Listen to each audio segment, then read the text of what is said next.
说说看，手术前到底喝了多少酒？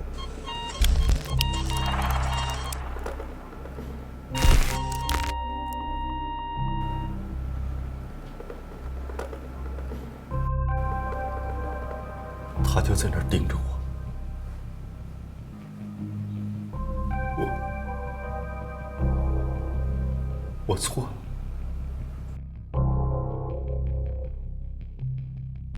我真错。I really loved the slow pull out into hysteria. I thought that was really, really cool. I think cutting between the past and the present to kind of catch us up on the story was also really great. I think that really helped with the pacing, and I think it all worked very well together.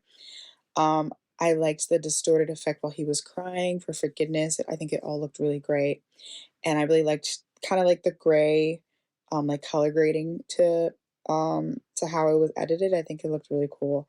And as he realizes he's not in the clear for what he did, he goes from, I feel like the focus kind of went from a little grainy and like the quality went a little grainy and he became it went from clear to grainy as he became more desperate. And I thought that was a really cool small thing that I noticed. I don't know if it was on purpose, but I thought it was great. I really loved the cinematography in this. The color scheme of the movie, just so beautiful. Such a great tone for this topic. The camera angles, the close-ups, and the sound were all really good.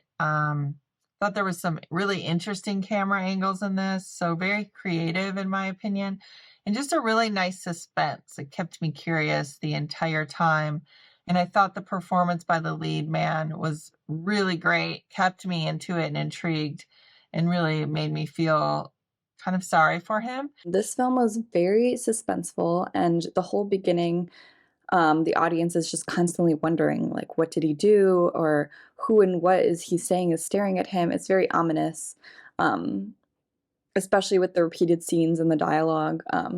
And overall, I think the cinematography and editing really contributed to the emotional effect that they were going for, with the alcohol and the messy apartment and the editing cuts to his distraught look and the cuts to the blood on his hand, and I think it was overall really well made. Fun and engaging watch. It was intense, it was suspenseful and really well executed.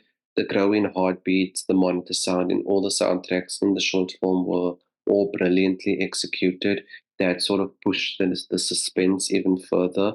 I love how the story tackles this sort of PTSD and how the character struggles to come to terms with what he did.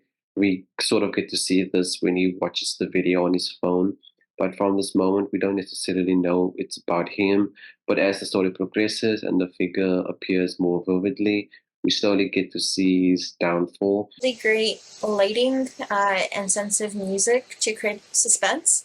I really like how, even though it starts with the endpoint and the plot and has flashbacks to create the story, it does it in such a way that's really disorienting, emotion-filled, but also suspense-filled for us as the audience, not knowing what's happening. It really captures the character's emotional turmoil and a deep sense of guilt, and I think it makes for a really interesting exploration in this moment in the character's life. What set it apart for me was the amazing performance of the lead. He had a great acting range, from calm and cool to paranoid and distraught. I like the soundtrack in this one too, very scary synth music and pulsing rhythms. The camera work was clever with lots of close-ups, pivots, and crossfades. The writing was also quite good. The gripping story unfolded bit by bit. By the end, the main character's guilt and paranoia come crashing together for excellent effect.